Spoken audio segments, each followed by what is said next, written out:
mettre en exergue et en valeur la place de la femme marocaine. Et nous avons demandé à 3 éminentes personnalités marocaines musulmanes d'animer cette table ronde sur un thème qui est la femme marocaine, socle de la famille, de l'éducation et de la transmission. Très souvent, on remarque que la femme a trouvé sa place partout. Elle peut être médecin, professeur, pédagogue, pilote, astronaute, mais très souvent, la femme marocaine n'a pas toujours trouvé sa place dans une partie de la société.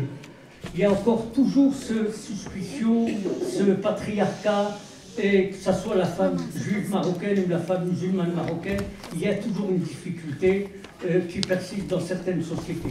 Mais ce début du XXIe siècle, voilà, vous avez les résultats de cette nouvelle génération. Une femme qui est consul général du Royaume du Maroc à Paris.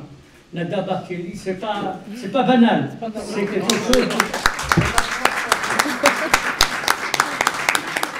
Et vous avez une réalisatrice de film. Ça aussi, c'est pas commun, c'est pas singulier. Et cette réalisatrice, on a demandé, elle est avec nous, et c'est très important. Et Madame Bellani, elle s'occupe de problèmes des femmes. Elle, son slogan c'est « Des femmes parlent femmes ». Ça suffit que les hommes s'occupent des problèmes de femmes, mais que les femmes s'occupent elles-mêmes des questions et des réponses qui concernent les femmes. C'est son association à ce tremplin, elle va vous en dire plus, des femmes parlent femmes. Alors, est-ce que la femme aujourd'hui, au XXIe siècle au Maroc, à l'entrée du XXIe siècle, c'est cette référence-là? Vous entendrez toujours des filles. Et je le disais tout à l'heure, nos parents, nos mères, nos grands-mères ne nous ont pas transmis simplement ce qu'elles savaient, elles ne nous ont pas transmis simplement ce qu'elles connaissaient, elles nous ont transmis ce qu'elles étaient. C'est-à-dire la droiture, la rectitude, la morale. Et d'ailleurs, très souvent, vous verrez des femmes marocaines musulmanes ou des femmes juives marocaines qui vous disent « Ah non, mais chez ma mère, c'était comme ça. Ah, ma mère, elle disait comme ça. » C'était toujours la référence permanente. Alors, on va vous écouter, parce que c'est un grand plaisir d'avoir d'abord la gente féminine. Et à quel niveau? Pour nous, c'était un très grand privilège de les associer. Alors, mesdames, répondez à notre question. Est-ce que la femme marocaine aujourd'hui est-elle vraiment le socle? Est-ce qu'il y a une perspective qui se développe dans ce... Madame Bakali, à vous l'honneur. Bonsoir. Bonsoir, c'est toujours un plaisir d'être avec vous pour ce bel événement. Ça marche pas? Celui-là? Ok. Ah oui, pardon. Attendez, Madame Bakali, elle vous demande simplement de ne pas oublier de rallumer vos portables à la fin de la conférence. C'est ça.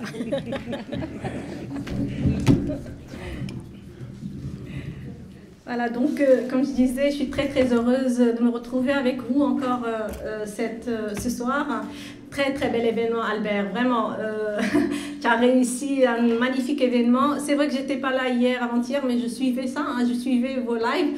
D'ailleurs, j'aimerais bien féliciter et remercier énormément l'équipe on arrive à suivre votre événement de très loin. C'est un travail remarquable. En plus, ils partagent les photos, on reçoit tout. Vraiment, bravo, merci beaucoup.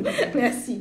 Donc, bien sûr, aujourd'hui, on va essayer de parler de la femme, de la situation de la femme marocaine à quelques jours de la Journée internationale des droits de la femme.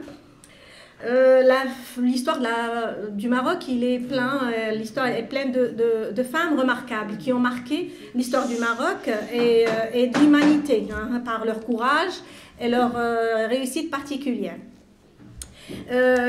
En effet, il faut savoir que la première université au monde, elle a été créée par une femme marocaine. L'université Al-Qarawiyyin, elle a été fondée par Fatima Al-Fihriya en 859.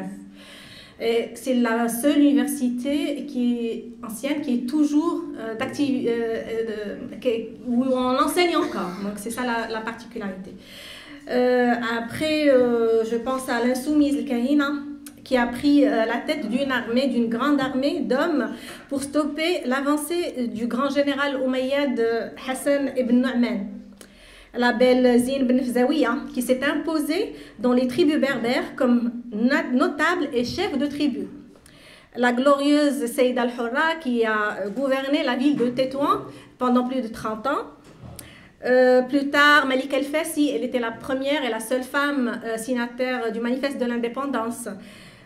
Tourié Chaoui, qui était première femme arabe, musulmane, africaine, à être pilote d'avion. Nawal Moutawakil, qui était première, pareil, femme africaine, musulmane, à avoir une médaille d'or aux Jeux Olympiques. Aïcha Chenna, surnommée Mère Courage, qui a sauvé beaucoup d'enfants qui étaient destinés à être jetés dans la rue. L'exceptionnel Isa Genini ou encore Raymond El-Bedawiya ou Shaibia Talal, de grands artistes connus dans le monde entier. Donc tant et tant de femmes, on pourrait prendre toute la soirée à en réciter. Un peu dans le temps moderne, là on a des ministres, on a des ambassadeurs, la femme marocaine elle occupe tous les domaines. Ministre, j'ai été particulièrement sensible au fait qu'elles ne sont plus, qu'elles ne gouvernent plus que les ministères sociaux. Là, maintenant, on a un ministre de l'économie, des finances, ça fait toute la différence. Voilà, parce que oui, ça existait des femmes, mais elles étaient toujours cantonnées aux sujets sociaux. Donc là, le régalien, c'est aussi fait pour les femmes. Exactement, le régalien, la femme, elle peut aussi le faire. Voilà, c'est vrai. Alors, côté droit, ça avance.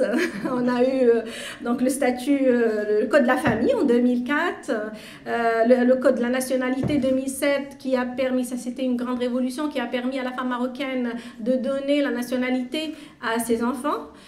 Et puis la constitution de 2011. Bien sûr, il y a un arsenal juridique qui suit pour assurer la parité. C'est discutable. Moi, je n'aimerais pas qu'on dise que je suis consul parce qu'il y avait un quota à respecter, mais parce que je mérite d'être consul. Mais ça permet quand même d'avancer et pour changer les mentalités. Il faut justement cette parité pour nous permettre de montrer qu'on peut être compétente. Le combat continue. Là, le Maroc il est en train de revoir le code. Il y aura une réforme du code de la famille qui suscite, bien sûr, comme toute réforme, déjà des vives réactions et même des menaces, surtout en ce qui concerne le volet héritage. Voilà. Donc, on attend et on est très, très optimiste quand même. Voilà. Entre-temps, la femme marocaine, elle reste le socle de la famille. C'est elle qui élève, qui assure la transmission. C'est elle qui transmet les valeurs, le savoir-vivre, le savoir-faire à la marocaine. On a vu dernièrement Sa Majesté qui a décoré. Alors, on a eu un grand exploit d'homme, mais finalement, Sa Majesté, il a décoré les mamans marocaines. C'est une magnifique reconnaissance de l'éducation et du rôle de la femme dans l'éducation de ses enfants. Si les enfants réussissent, c'est aussi grâce à la maman et grâce à l'effort de la maman. Moi, je me rappelle, Madame Regragui, qui est avec nous, quand j'étais à Orly, avant Covid, j'organisais des journées de la femme. Et à chaque fois, je mettais à l'honneur des femmes compétentes. On avait des pilotes, des grands chefs d'entreprise, des sociologues, des médecins. Et en 2020, c'était en 2020, madame, j'avais dit oui, c'est bien. Mais il n'y a pas que ça. La femme, elle peut réussir en restant chez elle, en étant chez elle. Et j'ai demandé à ce qu'on cherche une femme qui a réussi en élevant ses enfants, parce que pour moi c'est important aussi, qui a su transmettre cette marocanité, ce savoir à la marocaine, hein, qu'on sait qu'on sait transmettre. Et c'est à ce moment-là que j'ai rencontré, enfin je la connaissais, mais c'est à ce moment-là que j'ai vraiment connu Madame Regragui. On l'avait mise à l'honneur. Elle nous avait parlé de ce qu'elle faisait. Elle avait avec tous ses enfants, ils ont tous réussi. Et pour moi, c'est un exploit. C'est peut-être mieux que d'être en dehors, en abandonnant ses enfants pour qu'ils ne réussissent pas. Donc bravo, Madame. Je tiens vraiment à vous féliciter et merci beaucoup d'être avec nous aujourd'hui. Voilà, donc nous, les Marocains, ils continuent, bien sûr, c'est important. La maman, elle est très importante. On a vu Gad Elmaleh avec sa maman qui font le couscous Walida, c'est ça? C'est le couscous Walida et ça a marché. On a vu bien sûr d'autres personnes. Donc, pour moi, la transmission, réellement, c'est la maman. Le socle de la famille reste la maman. Je ne dis pas que le papa n'est pas important, que les hommes ne sont pas importants, mais c'est une complémentarité. La société marocaine ne peut avancer si on n'est pas ensemble, si on n'avance pas ensemble, et les hommes et les femmes ensemble. Voilà, en tant que maman marocaine, je reste bien sûr attachée à ça. Je transmets au quotidien à mes enfants, je leur transmets nos valeurs, notre histoire, notre héritage. Et voilà, donc et j'espère que ça va continuer. Je compte énormément sur ma fille pour faire pareil, pour qu'elle continue à transmettre les mêmes valeurs. Voilà, merci. Merci Madame la Consul. Pendant que Nada Bakali parlait, je me disais, mais si un jour je devais raconter à ma grand-mère ce que je suis en train d'écouter, 3 femmes dans une tribune, jamais elle n'aurait cru. Jamais ma grand-mère n'aurait pensé qu'on arriverait au début du XXIe siècle à une telle image. Ben voilà. Alors, bien sûr, on a aussi la réalisatrice et essayiste Bouchera Azouz. Bienvenue. Vous allez nous expliquer. D'abord, être femme marocaine, c'est une fierté. Mais réalisatrice, comment vous êtes arrivée et comment vous réfléchissez votre place et de votre rôle de femme dans la société?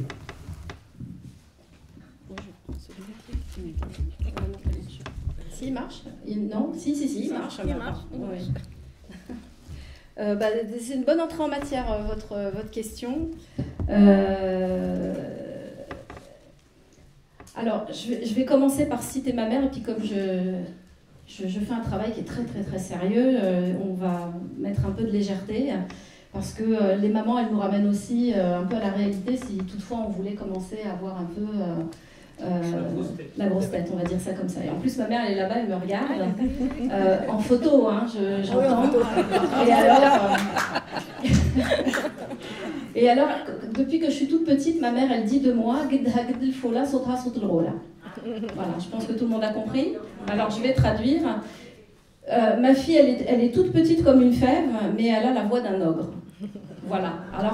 Alors forcément, déjà, quand vous êtes caractérisé comme ça par votre mère, eh bien, vous êtes voilà, obligé de réussir l'image. Voilà. Et ben, ça me résume bien. Voilà.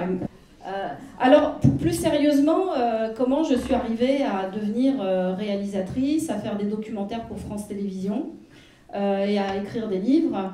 Eh bien, c'est d'abord en partant de ma mère. Et comme je le dis souvent, en fait, ma mère, ça a été d'abord un sujet de curiosité, de fascination, parce que toute petite, elle était couturière dans les années 70 à la Cité de l'Amitié à Bobigny, et dans son salon se transformait en atelier de couture.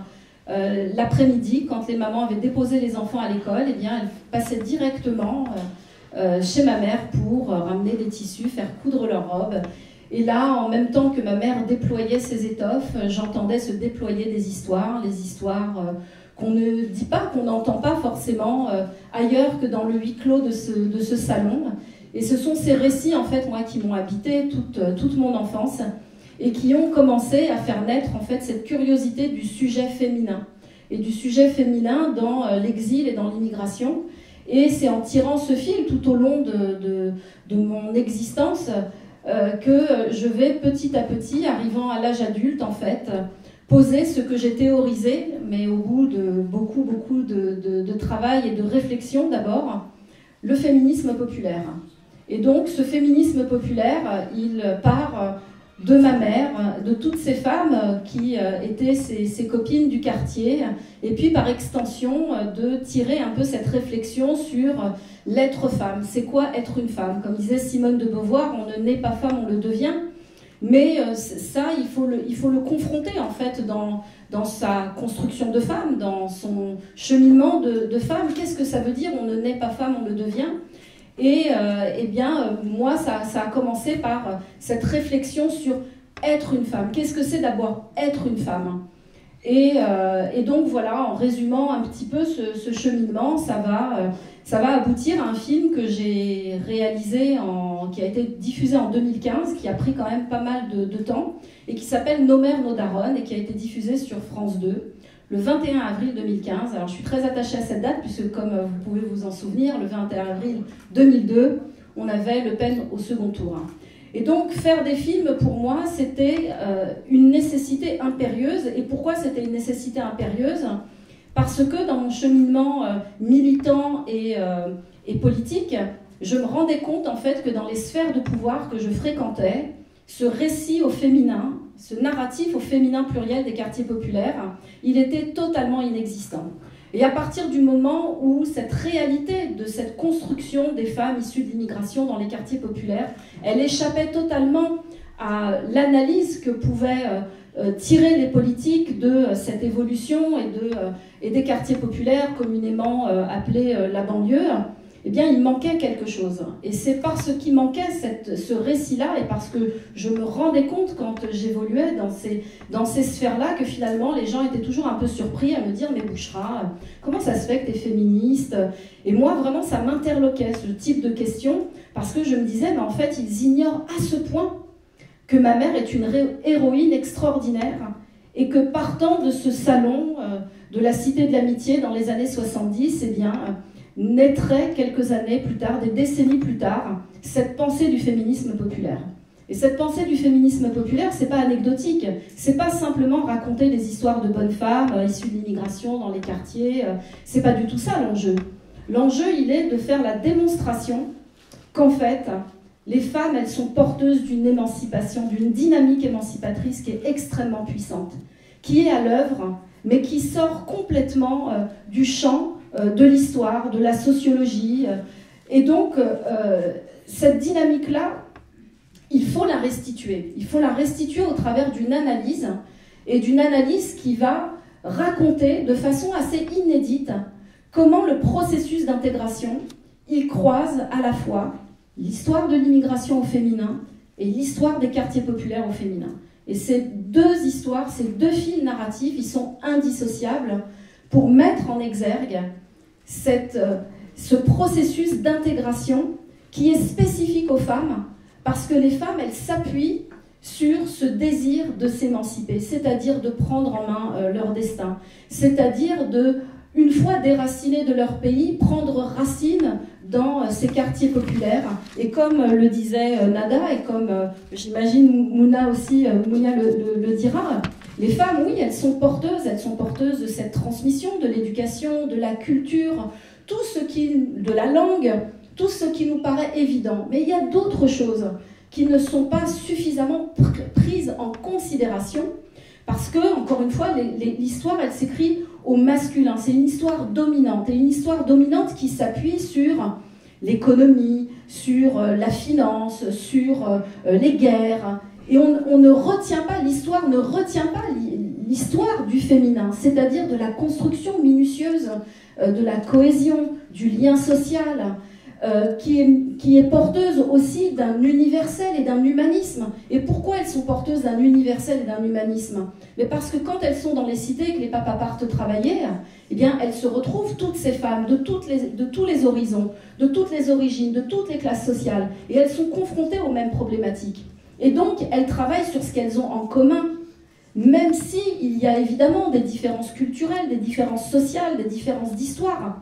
Mais n'empêche que leur dynamique, elle est profondément et intrinsèquement universel et humaniste. Et c'est la raison pour laquelle j'ai travaillé sur ces films, sur ce premier film, Nos mères, nos daronnes, qui a donc été diffusé le 21 avril 2015 sur France 2, et qui était déjà le début de la déconstruction de cette pensée extrêmement raciste dans la société, et qui balaye d'un revers de main cette immigration postcoloniale en ne la considérant qu'au travers du masculin, de la délinquance, de la violence, et qui les renvoie évidemment aussi à cette histoire coloniale. Et donc le féminin, ça permettait déjà de commencer à déconstruire cela en proposant un narratif qui est différent, en mettant en lumière des dynamiques qu'on ne voit pas et qu'on n'a encore une fois pas retenues dans l'histoire.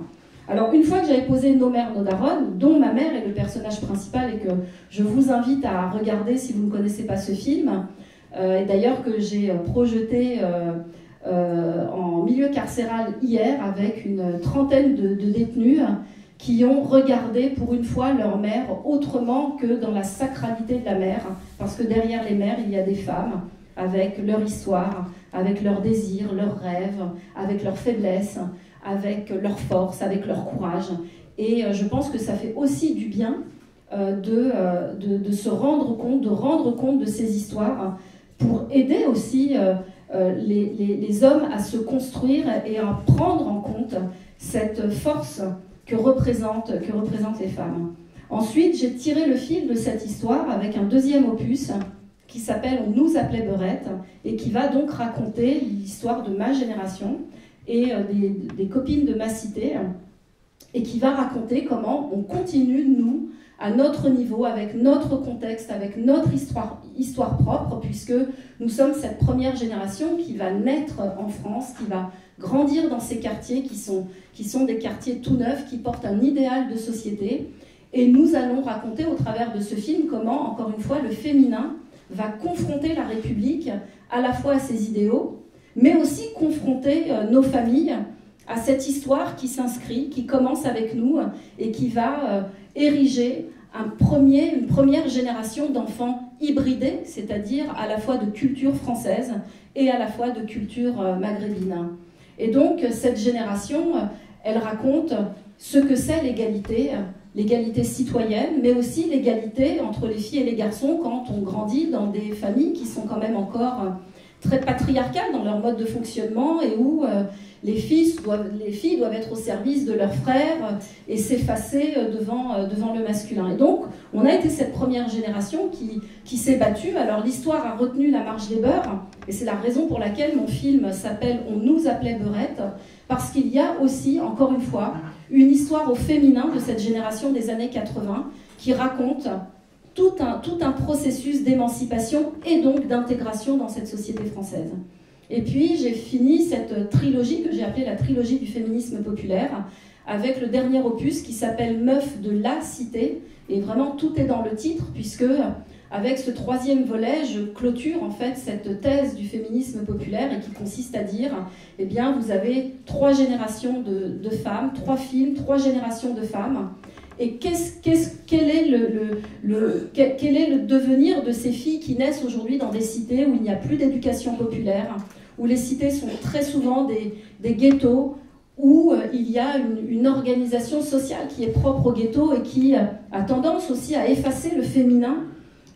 Eh bien, ces filles nous racontent aussi à la fois leur stratégie de contournement pour s'émanciper, continuer cette dynamique d'émancipation dans les quartiers parce qu'elle ne s'arrête jamais et que les femmes sont extrêmement ingénieuses. Et donc les filles, contrairement aux garçons, c'est ce qu'on découvre dans ce film, vont se construire à l'extérieur de la cité, pendant que les garçons restent bloqués au sein de leur cité. Les filles, en fait, elles sont en mouvement. Elles bougent, elles vont aller chercher au-delà de la cité les ressorts de leur émancipation. Et puis, ce film nous pose aussi une autre problématique qui est celle de qu'est-ce qu'on fait de cette jeunesse issue de l'immigration qui est là, qui ne demande qu'à être considérée. Eh bien, on se rend compte que eh bien, les cités sont devenues aussi des lieux où, contrairement à la cité que ma mère a connue et que moi-même j'ai connue, où il y avait énormément de mixité sociale, culturelle, religieuse, Voilà, qu'est-ce qu'on fait et quelle est la responsabilité du politique dans cet état de fait. Voilà pour ce travail en fait de réalisatrice. Et puis il y a un dernier film dont je suis particulièrement fière, mais qui est vraiment détaché de cette trilogie du féminisme populaire et qui est Algérienne en France, l'héritage. Et j'avais vraiment ce désir de raconter encore une fois au féminin pluriel toute cette histoire de la colonisation de l'Algérie, de la guerre de libération, et quel est l'héritage que nous ont laissé ces femmes algériennes aujourd'hui dans la République. Ça, c'est aussi un sujet qui est absolument formidable. Voilà, tout ça pour vous dire que bien, les femmes, on ne compte pas pour du beurre. C'est un petit jeu de mots. Voilà, on est une force et pour quand même faire aussi un petit hommage à mon ami Imad El-Hafidi, qui est là, médecin, qui est gériatre, qui fait un travail formidable et qui a raison. Donc je conclurai sur sa parole aussi, qui est que nos mamans aujourd'hui sont des femmes vieillissantes, elles ont plus de 80 ans. Moi je suis très fière d'avoir fait nos mères, nos daronnes, mais ça ne suffit pas à leur rendre tous les honneurs qui leur sont dus. Et on a une réflexion sur le vieillissement aussi de ces populations qui sont arrivées dans les années 60, qui ont beaucoup œuvré, et tu le disais, et d'ailleurs tu avais mis à l'honneur, tu te souviens, aussi ma mère, et d'ailleurs j'en profite aussi pour vous dire que 3 de ces tableaux sont exposés là-bas, puisque ma mère qui a été privée d'école à un moment donné, et c'est ça aussi la force, la puissance des femmes, c'est qu'à un moment donné, même privée de langage, elle crée son propre langage pour nous raconter ses histoires. Donc voilà. Voilà. Bah, juste, j'ai la voix qui porte, vous inquiétez pas, comme je vous disais, petite comme ça, mais elle a une grosse voix, c'est bien moi. C'est bon? Ah oui, alors juste pour dire aussi que moi je veux rendre hommage à toutes les femmes. Toutes les femmes, quelle que soit leur religion, quelle que soit leur origine, toutes les femmes, celles qui ont réussi à faire de leurs enfants des modèles de réussite, mais celles aussi qui n'ont pas réussi à faire de leurs enfants des modèles de réussite, parce que de toutes les façons, les mères, elles se battent toujours et elles veulent toujours le meilleur pour leurs enfants. Alors qu'elles réussissent ou qu'elles n'y réussissent pas, moi je rends hommage à toutes les femmes et pas seulement celles qu'on met en avant, parce qu'elles sont toutes méritantes, elles sont toutes attachantes et elles méritent que nous leur rendons hommage et que nous soyons reconnaissants de leur sacrifice et de leur bataille. Voilà, merci.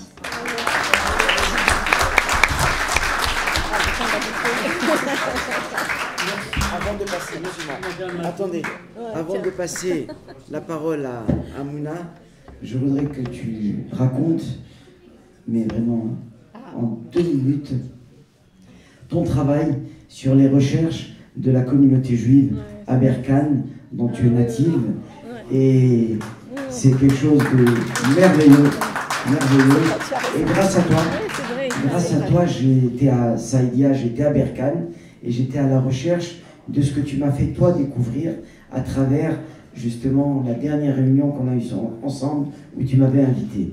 Je salue ta sœur qui est là, Samy. Je salue Rachida Bladi aussi qui est là. Je salue, il y a d'autres personnes qui sont arrivées. En tous les cas, vous êtes les bienvenus.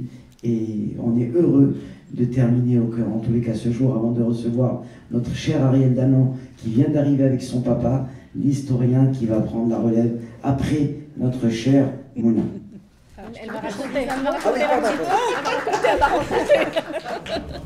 Alors très très brièvement, effectivement, ma mère, toute notre enfance, elle nous a parlé d'un monsieur qui s'appelle Seydou. Et non, c'est maman qui nous a toujours raconté cette histoire depuis qu'on est tout petit. On a grandi avec ce monsieur Seydou, qui a été un homme qui a énormément compté pour ma mère, qui est un juif installé à Berkane, mais dont la famille avait fui le franquisme dans les années 30, donc l'Espagne, et s'est installé à Berkane. Et il se trouve que ce monsieur, sa maison et sa boutique, il avait une boutique de mode, était juste à côté de l'école primaire. Et ma mère, par des subterfuges, elle quittait la montagne pour aller chez sa grand-mère qui était à Berkane, parce qu'elle rêvait d'aller à l'école, ma mère. C'était vraiment le traumatisme de sa vie de ne pas aller à l'école. Et Saïdo donc, avait sa boutique à côté de l'école, donc ma mère, à 6-7 ans, elle venait traîner devant cette école et elle espérait y entrer. Et puis, elle s'était figurée qu'en ayant des rubans dans la tête, parce qu'elle voyait que les petites filles avaient des rubans dans les cheveux, elle s'est figurée qu'en ayant des rubans, eh bien, elle pourrait rentrer à l'école. Alors, elle va, avec le petit berger, mettre en place toute une stratégie aussi pour aller vendre des petits sacs de blé au marché, récupérer un peu de sous et aller chez Saïdo acheter des rubans. Voilà comment ma mère va commencer à croiser ce jeune homme dans cette boutique de mode. Et puis, je la fais très courte, mais à 15 ans, donc elle a appris la couture parce qu'elle n'a pas réussi à aller à l'école. Et Saïdo avait cette boutique de mode et donc elle va travailler. Ils vont faire tous les deux un duo de choc à Berkane puisqu'ils vont faire la mode parisienne à Berkane. Voilà, donc ma mère regardait, elle était très très douée, ma mère, elle regardait les catalogues et elle reproduisait à l'identique les jupes de Brigitte Bardot, etc., etc. Bref, en 65, ma mère se marie, elle laisse Saïdo dans sa boutique, elle vient en France et quand elle revient, 6 ou 7 ans plus tard, la boutique est fermée, Saïdo n'est plus là et donc, et surtout il lui avait donné un peu d'argent pour venir parce que mon père avait abandonné ma mère enceinte de son deuxième enfant. Et quelques jours avant son accouchement, et donc elle retourne voir Saïdo tout à fait en peine, et donc Saïdo lui redonne du travail, il lui donne un peu d'argent, et elle vient en France. Et quand elle revient 7 ans plus tard au Maroc, elle espère pouvoir lui rembourser cette petite somme qu'il lui avait donnée, et le rideau est fermé. Et donc de façon obsessionnelle, elle va nous raconter cette histoire, comme peut-être pour ne pas que cette histoire meure un jour, et peut-être que nous... On retrouverait la trace de cette famille pour leur dire cette gratitude que ma mère avait. Et puis ma sœur et Eva qui sont là. Donc Saïdo, c'était un surnom et ma mère avait retenu André Saïdo. Donc je pensais que ce monsieur s'appelait André Saïdo. Donc j'ai cherché pendant 6 ans André Saïdo et je ne l'ai pas trouvé. Et puis pendant le confinement, Eva qui est là se casse le bras. Elle connaît ma sœur depuis 17 ans. Elles travaillent ensemble. Elle se casse le bras pendant le confinement, allez savoir pourquoi. Je ne sais pas. Néanmoins, elle demande à ma sœur de l'amener chez son médecin. Et donc, ma sœur papote avec le médecin. Vous êtes d'où? Voilà. Et je suis de Berkane. Du Royaume. Bon, on ne va pas la faire dans le détail, Salima. Tu me pardonnes, on n'a pas toute la soirée, là. Bon, peu importe. Donc voilà, Salima rencontre ce monsieur et elle me dit, écoute, j'ai enfin trouvé un juif de Berkane. Je pense que peut-être il a à voir avec ce Saïdo que maman cherche. Et donc, je vais voir ce monsieur, je me dis, bon, il va sûrement avoir peur d'une folle qui vient lui dire, voilà, donc j'essaie de le rassurer, vous savez, je suis réalisatrice, je fais des films, je le mets bien, et tout, et tout. Et donc, voilà, je cherche un monsieur qui s'appelle Saïdo, et qui habitait à Cannes, qui était espagnol. Il me demande plein de détails pour essayer de corroborer. Puis je vois qu'il a les yeux qui s'embuent. Et puis, il me dit, écoutez, le monsieur que vous cherchez, c'est mon papa. Et il ne s'appelle pas André Saïdo, mais il s'appelle Abraham Drey. Et là, je lui dis, monsieur, s'il vous plaît, j'ai grandi avec cette histoire. Est-ce que vous auriez une photo de votre papa? Je veux le voir. Et donc, il me sort une photo de son papa et l'aventure commence comme ça. Et donc, voilà, je suis en écriture de ce film qui sera un très beau film pour le cinéma, j'espère. Donc voilà où on en est. Et donc, j'ai tout un tas de recherches à faire.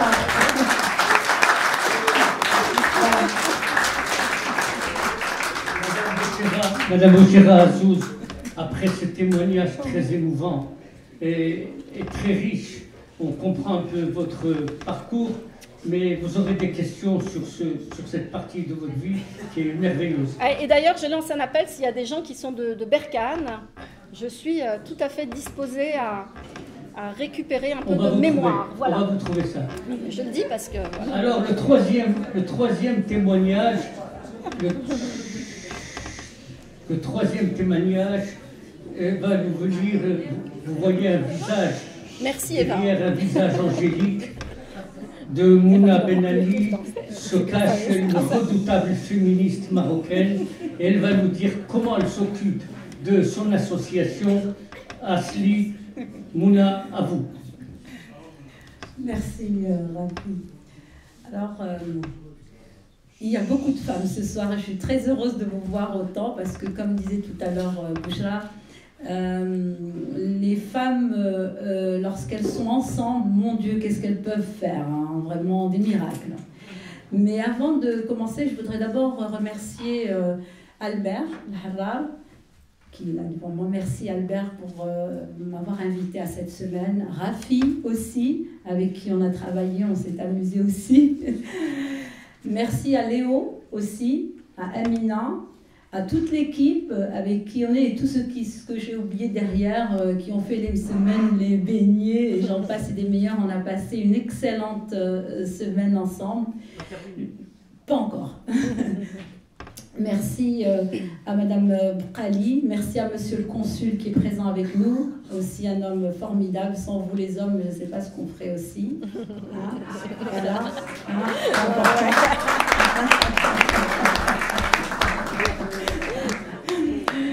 Alors, je suis... alors moi, c'est une histoire différente. Je suis née au Maroc, j'ai grandi au Maroc. Dans une famille très attachée aux traditions, mais tournée vers la modernité. Mes parents, en tout cas mon papa, m'a appris que la femme était libre déjà à l'époque. Hein. Donc on était au Maroc, qui était un pays différent, puisque je suis arrivée ici mariée avec un enfant.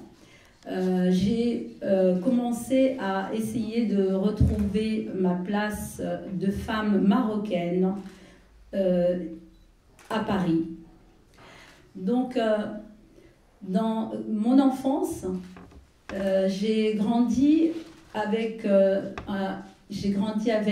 une famille qui était très, très, très amie avec la communauté juive marocaine qui était avec nous. Au Maroc, on a une grande tolérance, on est ensemble, on grandit ensemble, on passait des fêtes ensemble, nos parents s'échangeaient, c'était incroyable. Hein. En tout cas, à l'IOT, on avait l'école qui était juste en face, et pendant la récréation, c'était la fête, et pendant les fêtes, c'était les fêtes entre nous. Donc on a une similitude dans les parents, les mamans, ce socle de la famille, les deux mamans, c'était lorsqu'elles se racontaient et se rencontraient, encore plus nous passer des messages à ces filles.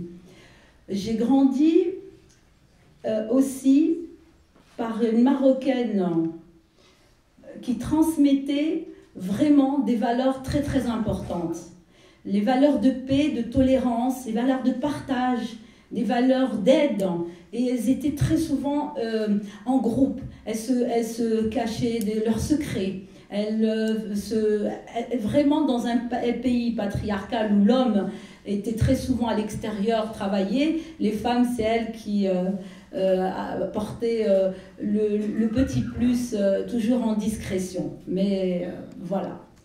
La question du Maroc en 2020 a changé de plus en plus, puisqu'on était dans une génération où on a grandi toutes ensemble à voir le modèle du roi du Maroc qui présentait ses femmes, ses sœurs, ses filles.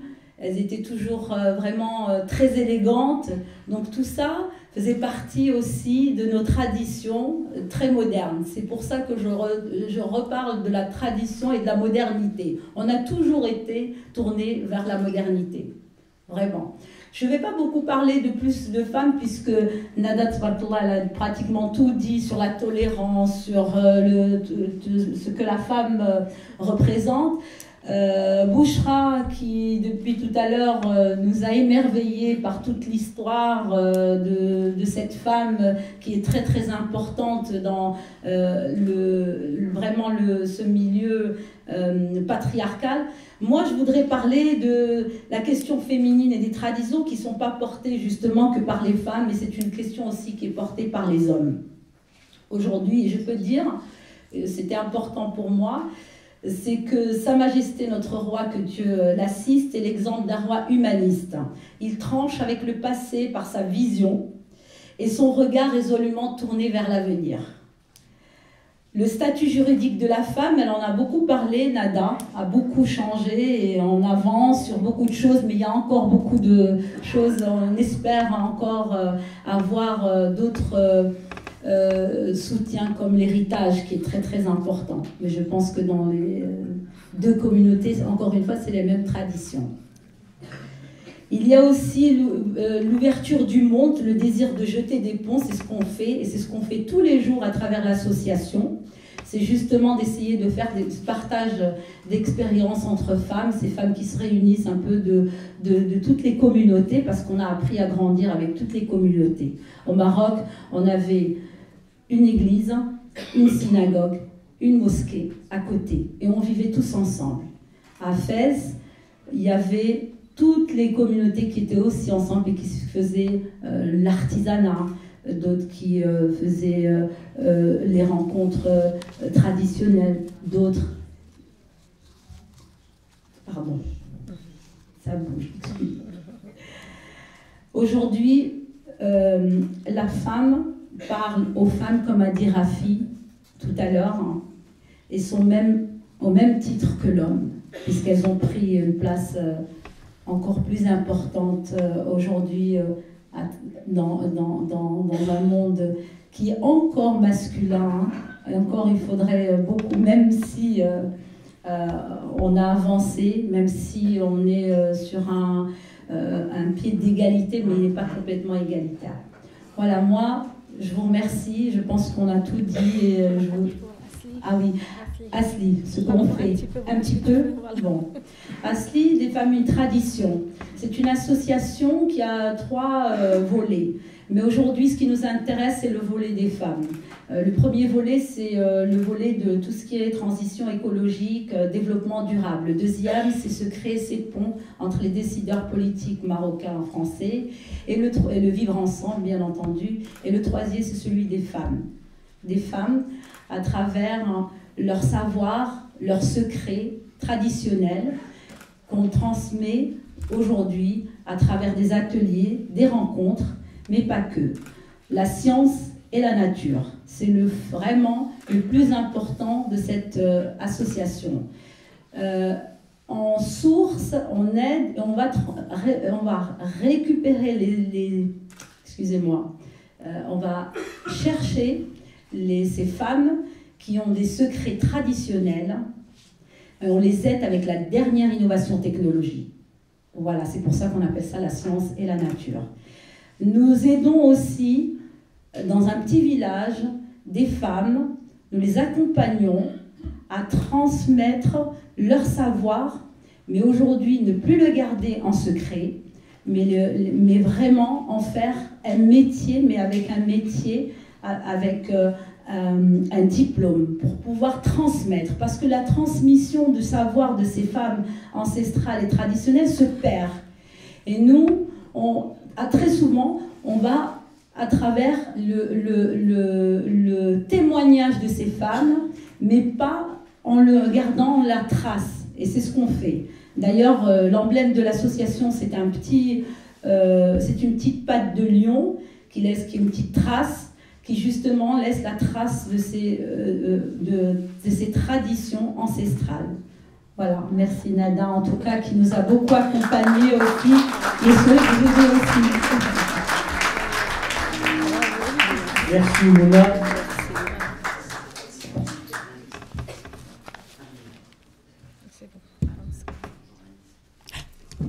Alors, oui, alors c'est important, parce que depuis le début de cette action, et normalement c'est Amina qui est là avec Léo, il faut absolument que tu viennes à ma place. Si. Amina, oui. Tu viens de dire un mot. Un petit mot s'il te plaît.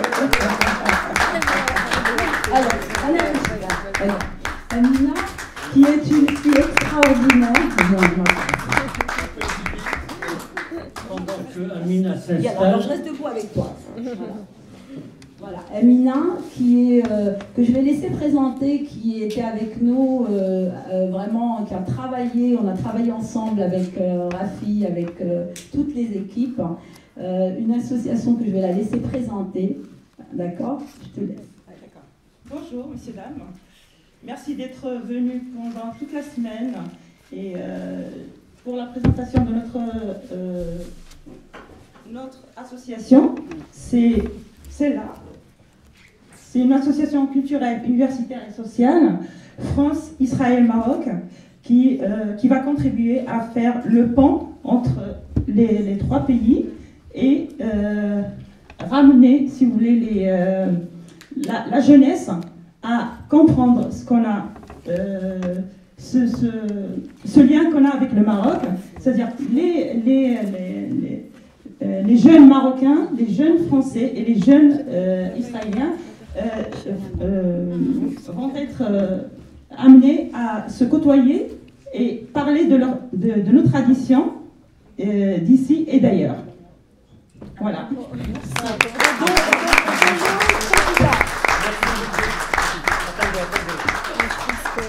Merci cette table ronde. Voilà. Alors, on vous a écouté avec beaucoup d'attention. Voilà, il y a une question qu'on voudrait, si vous pouvez lui répondre rapidement, parce qu'il nous reste quelques minutes. Chacune d'entre vous, vous êtes la nouvelle génération de Marocaines, ou en France ou au Maroc, mais cette nouvelle génération de Marocaines, comment vous allez transmettre à vos enfants, à vos proches, ce que vous avez vécu, votre expérience? Par la pratique. En tout cas, ce que moi je fais avec mes propres enfants, c'est en pratiquant, tout simplement. Il faut montrer par la pratique. C'est au quotidien, c'est être avec eux, leur montrer, expliquer ce que c'est que la famille, les ramener vers notre famille, et un peu les obliger, mais ça devient naturel. Mais l'appartenance au Maroc, c'est naturel, je peux dire que c'est un peu exceptionnel pour moi parce que mes enfants, ils ont toujours vécu au Maroc. Ils sont marocains, ils sont nés marocains, ils sont que marocains. Donc peut-être Bouchra, toi, tes enfants, ils sont... Je ne suis pas un exemple à suivre, je pense. Parce que déjà, je n'ai pas du tout transmis la langue à mes enfants et ils me le reprochent. Vraiment. Ouais, c'est vrai que c'est un peu compliqué, mais nous, en fait, notre lien avec le Maroc, d'abord, c'est d'y aller. Et moi, j'adore aller au Maroc, j'y vais plusieurs fois par an, et mes enfants, ils vont au moins une fois par an. Ce qui me rassure, c'est que maintenant, mes enfants sont un petit peu grands, et que parfois, ils prennent un billet d'avion et ils vont rejoindre ma mère quand elle est là-bas, ou des choses comme ça. Mais je pense qu'il y a quelque chose quand même qui se transmet au-delà peut-être de la langue, c'est une manière d'être, et je dirais même un savoir-être. Qui est vraiment propre à notre culture marocaine. Et puis, moi, ce qui me paraît très important aussi, parce que moi, pour le coup, je suis née en France et j'ai grandi en France, donc ma logique, elle est aussi une logique d'intégration, ce qui ne veut pas dire du tout oublier qui on est, et loin de là, mais c'est aussi d'arriver à donner des outils pour que nos enfants se sentent tout à fait à l'aise avec leur culture multiple. Et ça, c'est quelque chose qui, moi, me paraît un enjeu de société, d'apporter justement des éléments pour être en équilibre parfait avec toutes ces composantes qui fait que nous sommes, nous, des êtres uniques. Et voilà. Alors, je voulais simplement... Merci. Je voulais simplement... Je ne peux pas échapper à cette question, mais vous allez répondre rapidement. Vos relations aujourd'hui avec les Juifs marocains, ici ou là-bas, hier, aujourd'hui et demain, comment se traduisent vos relations avec les Juifs du Maroc ou avec les Juifs en France? Est-ce que d'abord ça existe? Est-ce que vous entretenez des relations? Et cet échange qui nous enrichit mutuellement, est-ce que vous le ressentez comme tel? Le modèle. Moi, je vais dire brièvement, c'est que je suis, je le disais à Nada quand on est arrivé, moi je trouve que les Juifs marocains ont un attachement, ça pour moi c'est vraiment, les Juifs marocains ils nous complexent un peu, parce que je trouve qu'ils sont, en tout cas, vraiment un attachement que je ne soupçonnais pas. Et d'ailleurs, je remercie Albert Non, vraiment, je te remercie Albert, parce que notre rencontre, elle a été décisive. Moi, déjà, je vais vous le dire, c'est la première fois que je viens dans une synagogue. Dimanche, mais on était déjà venus la fois précédente pour assister à un Shabbat. Et je trouve que cette ouverture, en fait, elle est nécessaire et propre aux Marocains, probablement. Mais voilà, donc j'en profitais pour remercier Albert. Et puis, moi, dans ma vie au quotidien, j'ai eu une amie, une seule d'ailleurs, qui était juive d'origine marocaine, de Casablanca. Et c'est vrai que, d'ailleurs, je le dis dans nos mères, nos daronnes, parce qu'on a une femme juive d'origine tunisienne. Et il y a quand même quelque chose qui a toujours été de l'ordre d'une très grande proximité. Je me souviens quand j'étais très jeune, comme beaucoup de familles maghrébines, on a tous eu des oncles, des cousins qui sont venus clandestinement dans les années 80. Et c'est vrai que la communauté juive a été une communauté extrêmement solidaire. Vos parents vous ont rencontré un peu l'histoire des Juifs. Oui. Vous avez baigné dans ces histoires. Écoutez, moi je suis originaire de la ville de Ouazzane.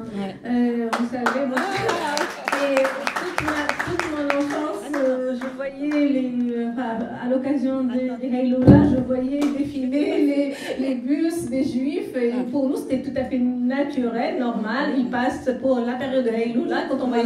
C'est-à-dire, on a toujours vécu dans cette oui, c'est des Marocains qui viennent pour prier.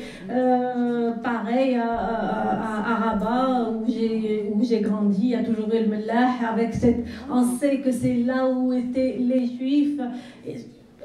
Après, je pense que il n'y a pas. Voilà, Madame Benmani peut-être un peu plus. Oui. Parce que les faciles. On n'a jamais cessé de se côtoyer d'ailleurs. Et puis la preuve avec Albert, avec vous, ça fait déjà des années qu'on se côtoie entre amis, on a grandi ensemble. C'est pour moi.